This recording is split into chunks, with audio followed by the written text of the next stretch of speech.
You know what, dude? I'm gonna say it. I hate Galadriel's character.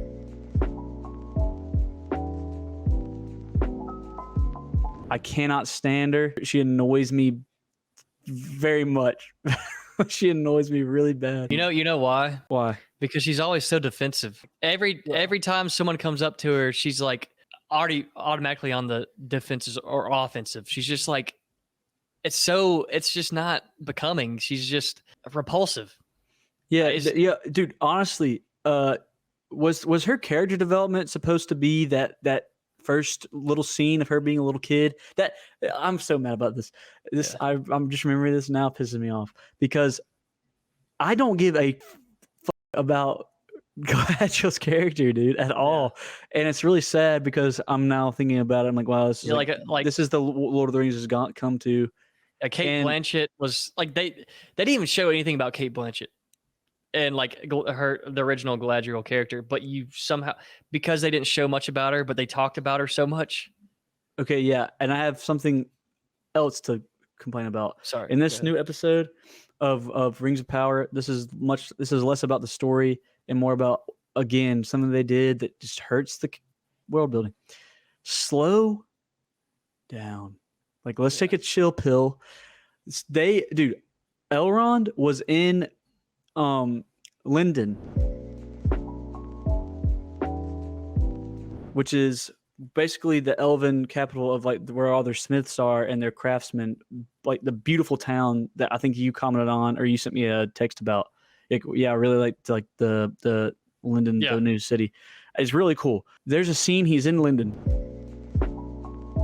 They cut a straight hard cut to the mountains of Khazad-dûm or the Mines of Moria, and Elrond is in the Mines of Moria in Khazad-dûm talking to the dwarves. And I'm like, I don't have a sense of time. How much time has passed? Well, I don't know. I think what you're coming down to is there's nothing at stake. There's nothing at stake here. There's no danger. Just because they're just hopping around, you don't feel anything because there's nothing at stake. That's all I would say. Like, yeah. So I think they could have. It doesn't really have to be. I don't know, man. I mean, they kind of screwed themselves in the first few episodes with that anyway. Like, they can't now go to like more times taken to go to places. I mean, now it's in the first episode, you screwed that. House of Dragon could do a better job of that. They don't do it nearly as bad, but like these are both. I have quarrels with both of these shows. Actually, you're right. House of the Dragon, because they need to slow the hell down too. Because, dog, Rhaenyra, we've jumped almost 20 years in this next episode, and we're only 5 episodes in. You jumped 10 years. 10 years. Well, no, we jumped 5 so far. I'm pretty sure. And we're gonna jump another 10. So around 15 years, and 15 years. And we're only 5, almost 6 episodes in now. It's just, man, like, you're not giving us time to really care about these characters. Although I do, like, I'm not with Rings of Power. It's just a lot different. It's not as much the years we're jumping.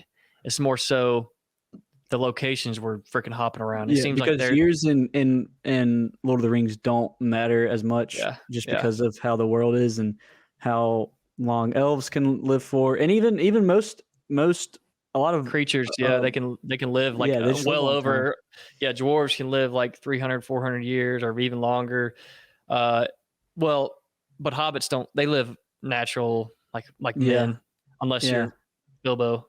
But he had hacks. He was OP. And there's I had a buddy came up to me and he actually was like, man, let me hop on the podcast. I have some good takes.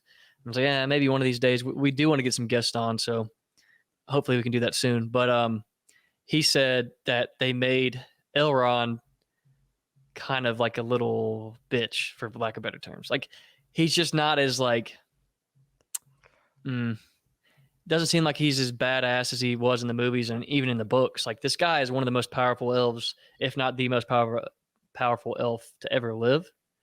And it just seems like to me, he's a little too timid and reserved and doesn't have as much conviction as he needs to have. Elrond in the Lord of the Rings films I was actually a little bit like not intimidated in a bad way. Yeah, he's but kind of you felt like he didn't do anything like physical, but you felt like he could. yeah. Like, And he had could he was people like when you mention Elrond's name in any of the movies or books, you're like, oh, Elrond. Like he was just big. And I know this is like thousands of years later, so he's had time to build up who he is and his lore and his character. But this guy, that's not something that just you're kind of born with that. You know, that's not like something you develop over time. In my opinion, yeah, he's developed it. He's seasoned. He's older, but this dude is badass, and I think he needs to be shown that on screen. And also, what someone who's viewed the Lord of the Rings movies knows is that Elrond was on the front lines of practically the Battle of Middle Earth to save Middle Earth against Sauron, and he was suited up in some badass elvish armor. Yeah, he looked If clean. you told me that if I had no idea that Elrond did that, if you told me that this Elrond did that, I'd be like, no, he did. There's no way. This dude's a bitch. Same with Galadriel. She's so graceful, pretty, kind of like, she has some dark power beneath her, and they show some of those scenes within the Fellowship of the Ring.